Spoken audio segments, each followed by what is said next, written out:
Positiva. Vale, muchas gracias. Ya la comparto.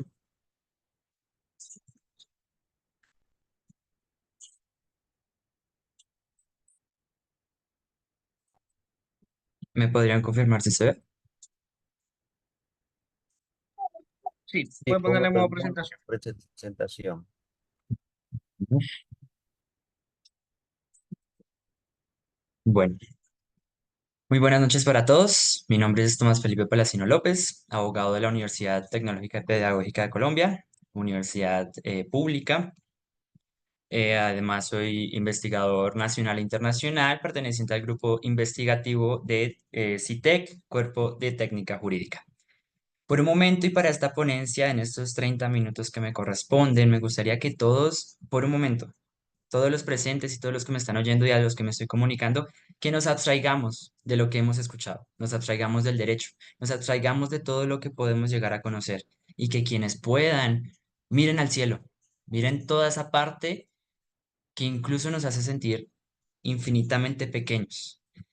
Pensemos qué es lo que hay más allá de lo que podemos observar, incluso que lo que estamos observando ni siquiera puede que exista ahora mismo.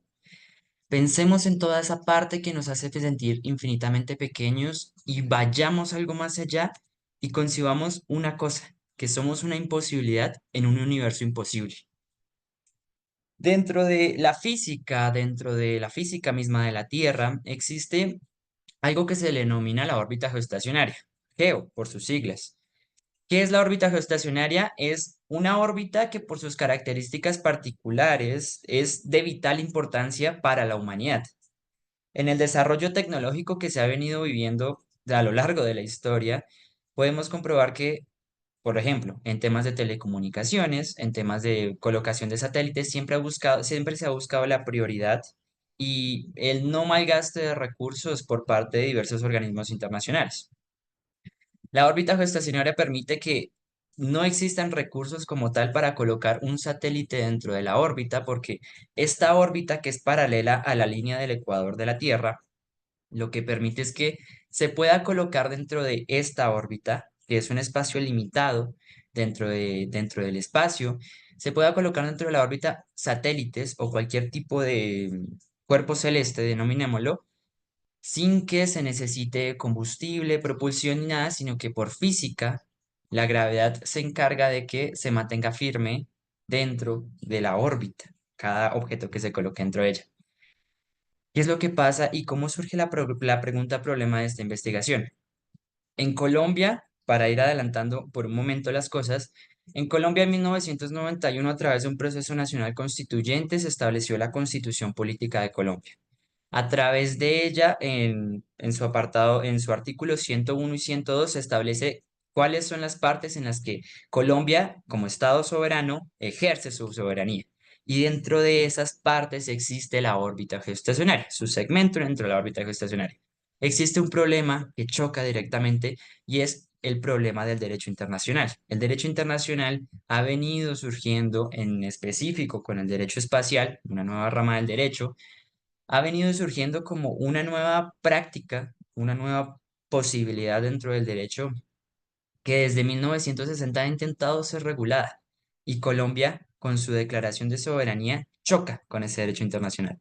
Entonces, la pregunta problema de esta investigación es perdón, la pregunta de investigación es, ¿cuáles son las consecuencias jurídicas de que Colombia haya declarado en 1991 la soberanía sobre un espacio que internacionalmente ha sido declarado como patrimonio humano y no apropiable por parte de un ente particular o un ente estatal? Los objetivos de esta investigación, el objetivo general en relación con la pregunta problema, es analizar jurídicamente los derechos sobre la órbita geoestacionaria que tiene el Estado colombiano. Los objetivos específicos, determinar las implicaciones jurídicas del derecho internacional y los tratados espaciales sobre la órbita geoestacionaria y determinar las implicaciones jurídicas de la soberanía de Colombia sobre la órbita geoestacionaria. La metodología de investigación es cualitativa de tipo descriptiva. Enfoque cualitativo que exige una revisión bibliográfica, análisis de contenido de nexos normativos, jurisprudenciales, tratados internacionales, convenios internacionales. y además de un análisis jurídico sobre la procedencia de soberanía de Colombia sobre la órbita geoestacionaria y se plantearían las propuestas resultantes. La hipótesis sobre la que me basé en esta investigación es que Colombia sí tiene legitimidad para actuar en pos de la soberanía espacial. Aquí cabe aclarar una cosa y es que este trabajo investigativo ya está finalizando, ya está terminando, ya está a punto de dar su proyecto, perdón, su producto. Y lo que sí cabe aclarar es que actualmente, lamentablemente, la revisión Perdón, bibliográfica, sí, señor, no se ve la diapositiva. Se ve todo oscuro. Disculpe. vale, un momento, vuelvo a compartir. Me disculparán, no voy a presentarlo, sino que siento que es por eso que se ve todo oscuro. Ahí me podrán confirmar si se ve. Sí, la principal. Vale, vale, voy Pero a tratar. se ve muy como borroso. Tal vez en una presentación. ¿Me podría confirmar ahí esta nueva presentación? No, se ve oscuro.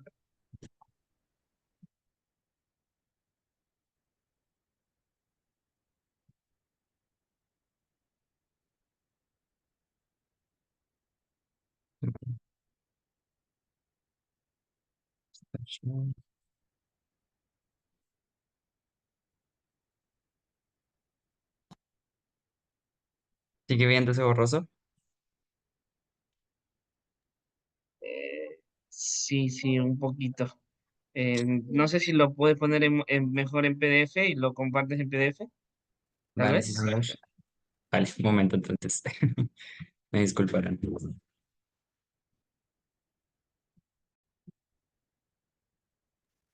Sí, adelante. Listo. Retomando, perdón por por los problemas técnicos. Retomando es que la bibliografía actualmente respecto al derecho espacial es muy limitada y sobre todo respecto a este problema. ¿Qué es lo que ocurre? La bibliografía no existe. La bibliografía es muy limitada y simplemente se reduce a especificar y plantear el problema, más no a identificarlo y posiblemente recurrir a unas posibles soluciones. Pues bien, ahora, después de dar esta breve introducción, ahora sí me gustaría desarrollar los objetivos específicos. Primero que todo, me gustaría hablar de lo que en su momento ya hice mención, el derecho internacional. El derecho internacional espacial surge como una necesidad que en su momento era de extrema urgencia debido a la carrera armamentística y sobre todo espacial que las dos potencias vencedoras de la Segunda Guerra Mundial, tanto la Unión Soviética como los Estados Unidos de América, empiezan a desarrollar a partir de diversos mecanismos, a partir de diversas organizaciones, ellos empiezan a desarrollar una carrera y una pugna por apropiarse del espacio.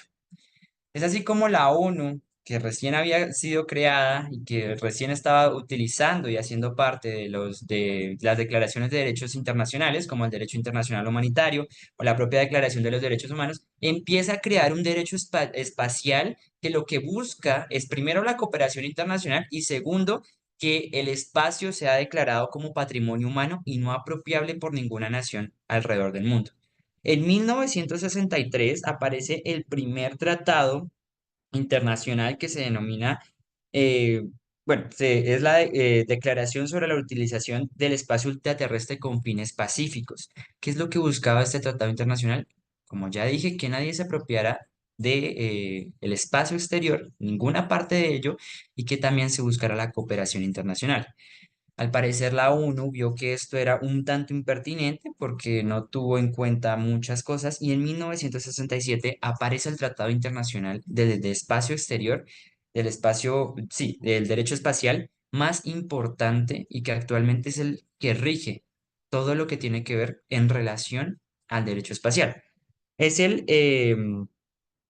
es el Tratado de Libertad de Exploración y de Patrimonio Humano sobre sobre el Derecho Internacional Espacial. ¿Qué es lo que propugnaba? Que la exploración y el beneficio que se sacase de dicha exploración y explotación del espacio ultraterrestre debería estar en beneficio de toda la comunidad. que tenía que tener en cuenta que era un espacio humanitario de no apropiación y que todas las personas dentro de su concepción, sin importar que estuvieran en cualquier parte del mundo, tenían derechos sobre dicha parte del espacio y que nadie podía apropiarse de ello. Es así como hoy en día no pueden apropiarse y ninguna persona puede declarar soberanía sobre, por ejemplo, cuerpos celestes como la Luna, como el Sol o sobre espacios específicos dentro del espacio. La importancia de estos tratados internacionales es que terminaron por dar, primero que todo, una seguridad y una paz internacional al conflicto y al momento en que estaba ocurriendo las cosas. Como ya dije, estábamos en plena pugna de dos potencias mundiales que habían sido las ganadoras de la Segunda Guerra Mundial y en plena pugna, además de la Guerra Fría. La segunda parte más importante es la promoción de cooperación internacional. A través de su mecanismo de no apropiación y de patrimonio humano, lo que se vio es que esto era un bien común de todos y que solo a través de la cooperación internacional, incluso en ese momento se empezó a hablar de una paz verdadera, solo a través de este derecho verdaderamente es que empezó tanto las diversas potencias que incluso equidistaban por sus ideales a trabajar en conjunto para poder desarrollar y alcanzar unos fines humanos en protección de la misma humanidad y el desarrollo y beneficios socioeconómicos. Lo que buscaba la Organización de Naciones Unidas en su momento era que, teniendo en cuenta que habían países que estaban apenas en vías de desarrollo, como puede ser el caso latinoamericano, africano o asiático, todos estos países iban a recibir un cierto porcentaje de, a pesar de que no estuvieran participando dentro de la exploración internacional, sí iban a recibir beneficios económicos específicamente para que su desarrollo eh, fuese progresando y ya pudiesen convertirse y consolidarse a nivel internacional. Los principios, y esto es un carácter muy importante que se tienen que tener en cuenta dentro del derecho espacial, es que los tratados internacionales, sobre todo el del 67, se basan en principios, no en coacción, no en ningún tipo de obligatoriedad, sino en un principio de buena fe en el que todos los países tratantes, incluso los que no son, los que no han ratificado los tratados internacionales, tienen que seguir a cabo el cumplimiento. Los principales principios es, primero, como ya lo he mencionado reiterativamente, el patrimonio común de la humanidad. El derecho espacial y el espacio como tal exterior le pertenece a todas las personas. Y el segundo es la libertad de exploración y utilización del espacio exterior. En principio de que todos somos dueños del espacio, en teoría, todos también tenemos el derecho de exigir que ningún estado y ninguna persona pueda establecer un tipo de limitación o pueda tener algún tipo de propiedad sobre el derecho espacial que impida el desarrollo humano. Pues bien, la implicación y aplicación de los tratados internacionales, específicamente en Colombia, se basa en algo, en una figura jurídica que nació en Francia y que actualmente ha recogido la mayoría de los estados, sobre todo latinoamericanos, que es la concepción del bloque de constitucionalidad. El bloque de constitucionalidad en Colombia estableció en su artículo 94 y que en Francia empezó a hacer desde la concepción y de la Constitución francesa de 1958. Lo que se basa es que los derechos de las personas no se basan tan solo en su constitución, sino en la historia humana. Por tanto, los derechos de las personas no son tan solo un régimen político, un régimen económico que rija sobre toda la nación, sino que también son todos los tratados internacionales que sobre ellos se apropian. En este caso estaríamos hablando de el derecho internacional y el derecho internacional espacial. En Colombia, específicamente, hay dos formas de concebir, dos formas de concebir los tratados internacionales y el bloque de constitucionalidad. La primera es el sentido en estricto sensu. Se refiere a que todos los tratados internacionales son acoplados a la Constitución y tienen el mismo carácter jerárquico. Y el lato sensu se le denomina. Y es que los tratados internacionales son utilizados como principios y esos principios se rigen como un nivel inferior, a pesar de que está por encima de las leyes, un nivel inferior hacia la Constitución. Pues bien, a partir de esto, la Corte de Constitucionalidad, que es el órgano principal dentro de Colombia que se encarga de proteger la Constitución, viendo lo que estaba ocurriendo respecto al derecho internacional y lo que voy a hablar en próximos minutos, que es la soberanía espacial colombiana, lo que terminó por decir es que a pesar de que pareciese que el derecho internacional y la Constitución Política de Colombia en su declaración de soberanía chocaran, estos tratados lo que terminaron por hacer dentro de Colombia es que legitimaron la soberanía espacial en Colombia, a pesar de que los tratados internacionales terminan diciendo que no se puede apropiar ninguna parte ni ningún estado de derechos del espacio ultraterrestre. Colombia, utilizando los tratados internacionales que iban en contra de lo que estaba diciendo, terminó por establecer la soberanía espacial. ¿Cuál es el problema actualmente del derecho internacional en tema espacial? Que está obsoleto. Actualmente estamos sufriendo unas consecuencias jurídicas graves, sufriendo cosas y problemas jurídicos que no se están dando cuenta, no se están percatando a nivel internacional, y es que la comunidad internacional ha hecho eh, ojos ciegos, oídos sordos frente a lo que verdaderamente está ocurriendo, por lo menos en Colombia a nivel internacional. Y es que toda esta incongruencia a partir de soberanías nacionales, de derecho internacional, de sus establecimientos, de lo que pueden declarar, terminan por chocar y ni la comunidad internacional ni ningún ente activo dentro del derecho espacial se ha pronunciado al respecto. Ese carácter de que no tenga ningún tipo de coacción para los estados ha permitido que estados como Colombia y en un posterior, incluso Ecuador, hayan establecido soberanías espaciales y nadie ha dicho nada, y el derecho internacional parece estar equidistante frente a la realidad. No puede afrontar la realidad y por eso mismo es que se ha quedado obsoleto. La ONU tiene diversos organismos internacionales, como pueden llegar a ser el Comité de Naciones Unidas sobre la utilización del espacio ultraterrestre con fines pacíficos o la Oficina de Naciones Unidas para los Asuntos del Espacio Ultraterrestre. En ellas principalmente lo que hacen es registrar todos los satélites que están en la órbita, registrar cierto tipo de cosas que están ocurriendo, pero estos mismos organismos que en teoría han sido específicos y constituidos para que puedan solucionar todos los problemas que puedan acaecer en derecho espacial, no han solucionado el principal problema que actualmente es lo que está sucediendo, que es la soberanía de Colombia.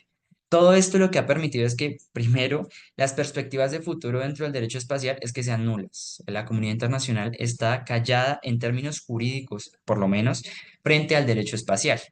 Obviamente, las pugnas entre potencias aún siguen vigentes y por eso esa puede ser una posible consecuencia de lo que está pasando con el derecho internacional espacial. Ahora, hay un punto dentro de la historia, dentro del desarrollo del derecho espacial, que es 1976. Recordemos que el Tratado Principal de Derecho Internacional es de 1967. En 1976 ocurre una cosa que en su momento desafió el derecho internacional y la comunidad internacional sí pudo de alguna manera enfrentar la situación. ¿Qué es este acontecimiento del cual estoy narrando? Se le denominó eh, se le denominó la Declaración de Bogotá de 1976. En ella, todos los países ecuatoriales, bueno, no todos, los países ecuatoriales dentro del mundo son 13, 8 países ecuatoriales, sobre todo en Sudamérica, Brasil, Colombia, Ecuador, dentro de África, Kenia, Uganda, Zaire, y en Asia, Indonesia. Esos países se reunieron en Bogotá, en la capital colombiana, y terminaron por declarar soberanías y derechos exclusivos sobre la órbita geoestacionaria, por el derecho natural que esos estados tenían al estar en paralelo con la órbita geoestacionaria, y al estar ellos mismos dentro de dentro de la línea del Ecuador. La comunidad internacional en su momento tuvo una respuesta. Dijeron, esperen, ustedes acaban de declarar un pacto internacional, pero ese pacto internacional va en contraposición de lo que ustedes ya habían reclamado dentro de sus soberanías internas, que es justamente la ratificación de los derechos internacionales dentro del derecho espacial, específicamente el Tratado de 1967. Esto hace que en 1982 en Quito, Ecuador, se vuelvan a reunir los mismos países y ante la vigilancia de la comunidad internacional, los países firmantes de dicho pacto, sobre todo de la Declaración de Bogotá, los mismos 8, terminan por establecer que si bien es cierto que ellos tienen derechos soberanos sobre la órbita geoestacionaria, ellos también van a propugnar porque los recursos y todo lo que ocurra con la órbita geoestacionaria y los derechos exclusivos sobre dicha parte del espacio van a ser propugnados hacia todas las personas y hacia toda la humanidad, sobre todo poniendo como énfasis a los países en vías de desarrollo. Pero ocurre un acontecimiento que fue con el que empecé la ponencia y fue la Constitución Política de 1991. En ella se establecieron, como dije, la soberanía espacial dentro de Colombia. Soberanía espacial que permitía que y establecía que Colombia tenía derechos exclusivos sobre la órbita geoestacionaria, a pesar de que Colombia ya había ratificado diversos tratados internacionales. En el 2008, en la Constitución del Ecuador aparece lo mismo. Dentro de su establecimiento de soberanía también aparece que son soberanos dentro de su órbita geoestacionaria, dentro de su segmento de órbita geoestacionaria. Eso lo que terminó por hacer fue que lo que se esperaba verdaderamente era que la comunidad internacional pudiese tener una perspectiva y estar frente a todo lo que estaba ocurriendo. ¿Qué pasó? Que han pasado más de 30 años, por lo menos en Colombia, desde que se estableció la Constitución y desde que Colombia ha declarado soberanía sobre dicha parte de la órbita gestacionaria. Han pasado más de 30 años y no ha habido ni siquiera una respuesta legitimadora o una respuesta que vaya en contra de lo que ya se haya declarado. Esto es un choque, pero a la vez es una legitimación en Colombia para decir, nosotros podemos llegar, no podemos llegar a tener, sino que tenemos soberanía sobre un espacio que en teoría es patrimonio humano de la sociedad. ¿Cuáles son las consecuencias jurídicas y las verdaderas consecuencias jurídicas de esto? Uno podría llegar a pensar que las principales consecuencias jurídicas es que cuando uno va en contra, cuando un Estado va en contra de lo que es internacionalmente se ha establecido, se esperan unas consecuencias jurídicas relevantes por parte de los organismos internacionales, sobre todo de la ONU, que es la que se encarga de dirigir y de estar a la vanguardia de lo que está ocurriendo con el espacio. Pero no existe.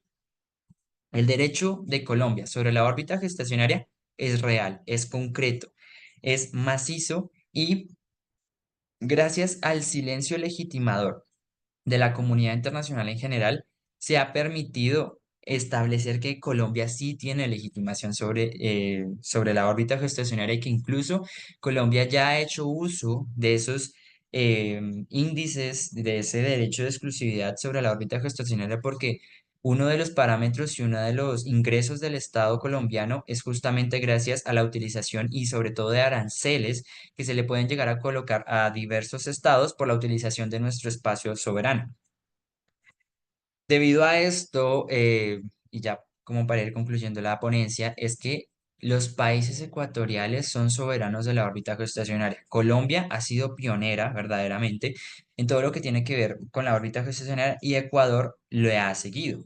Hay 13 países ecuatoriales, como ya dije y ya hice mención, y de esos 13 dos ya han declarado soberanía espacial e incluso ya existe un pacto internacional que a pesar que en su momento fue controvertido por la comunidad internacional, actualmente sigue vigente e incluso le permite a los estados que no han establecido soberanías espaciales sobre la órbita geoestacionaria, les permiten de verdad tener derechos exclusivos sobre dicha parte. La comunidad internacional, como dije, terminó por legitimar este silencio. O sea, a partir de su silencio se puede tomar como un silencio positivo en lo que respecta a Colombia y Ecuador, en el sentido en que ellos son exclusivos y tienen un carácter de exclusividad sobre la órbita geoestacionaria que otros países no tienen debido a su derecho natural. Colombia y sobre todo los países ecuatoriales se han encargado de propugnar que son soberanos dentro del espacio e incluso no, aquí ya no, una posible consecuencia jurídica de todo esto es que ya no tan solo se puede llegar a propugnar que Colombia o los estados ecuatoriales son dueños de una parte del espacio que se denomina órbita geoestacionaria, sino que, como podemos observar, Estados Unidos, Rusia, China, la Unión Europea, todas estas grandes potencias se han visto cómplices de que los países ecuatoriales puedan declarar su soberanía espacial e incluso han legitimado, porque ellos mismos son los que determinan por lo menos en Colombia, pagar los impuestos, han legitimado al Estado colombiano a que ellos son soberanos sobre una parte del espacio. y que no hay nada que verdaderamente impida que dentro del espacio y más allá de lo que podemos observar, nosotros podamos llegar a ser, o cualquier estado pueda llegar a ser como tal, un soberano dentro de todo aquello que en su momento se le denominó patrimonio humano. Para concluir, me gustaría decir que el campo jurídico actual de la soberanía espacial es real y legitimador. La soberanía espacial existe. Hay ciertas partes del espacio que están apropiadas por diversos estados. Los estados se han hecho dueños de ello y han sacado beneficios, sobre todo económico, frente a dicha parte, pero también han desafiado a la comunidad internacional y han ganado esa pugna al momento en que, a pesar de que en su momento sí hubo una respuesta internacional, actualmente no existe esa respuesta internacional. Y ante la obsolescencia de lo que verdaderamente está pasando con los tratados internacionales y lo que está pasando internacionalmente con estos conflictos jurídicos, es que los estados ecuatoriales ganaron, están ganando y están proclamando sus soberanías sobre espacios que en teoría no deberían ser apropiados por ninguna persona. La ineficiencia y la ineficacia de los tratados internacionales es vigente. La comunidad internacional, de igual manera, es ineficiente, posiblemente por pugnas entre las potencias mundiales o diversas situaciones que puedan llegar a ocurrir. Y sobre todo que, dando respuesta al objetivo y a la pregunta problema, es que no existen como tal implicaciones jurídicas perjudiciales para el Estado colombiano en su declaración de soberanía espacial. Lo que sí que ocurre es que la verdadera consecuencia jurídica de todo esto es que Colombia y los países ecuatoriales, pero en especial Colombia, tienen legitimidad sobre la soberanía internacional, sobre la soberanía espacial, y la comunidad internacional ha legitimado dicha situación. Esto ha propugnado en que pareciera que el derecho internacional y la comunidad internacional están al vilo de que sencillamente se destruya todo lo que ha acontecido. Pero Colombia específicamente tiene como su rol de ser pionero dentro de esto que se denomina soberanía espacial, de poder propugnar primero por sus beneficios y sobre todo de tomar la batuta de poder crear un derecho internacional espacial que verdaderamente pueda legislar y estar legitimado para que el derecho internacional y las soberanías nacionales no tengan controversias jurídicas y que en contraposición de ello sí se pueda hablar actualmente de que el derecho espacial no es tan solo una ilusión, sino que sí tiene una legitimidad dentro de lo que se habla de lo que actualmente es el derecho espacial. Me gustaría terminar con esta frase que es: debemos mirar hacia las estrellas, no solo a nuestros pies. El humano, el ser humano específicamente, se ha resignado tan solo a este espacio y que, a pesar de que históricamente grandes pensadores como Julio Verne han pensado más allá de lo que podamos llegar a tener, a acontecer, y que los avances científicos cada día nos permiten más ir más allá de lo que podemos ver y de lo que podemos concebir dentro de nuestra imaginación, tenemos que tener en cuenta que el derecho tiene un papel importante actualmente, que debe suplir todos los problemas que se tienen ahora para que en futuros años, en futuras décadas, en futuros siglos, que seguramente va a pasar, si es que llegamos a colonizar como especie humana nuevos planetas, nuevos cuerpos celestes, no ocurran conflictos y que siempre se pueda propugnar primero por el patrimonio humano, por el bienestar social, por el patrimonio del ser humano, y que segundo, no empecemos a actuar en contra de nosotros mismos y no empecemos a matarnos los unos a nosotros, que es lo que siempre ha ocurrido en términos de ocupación en la historia humana. Muchas gracias.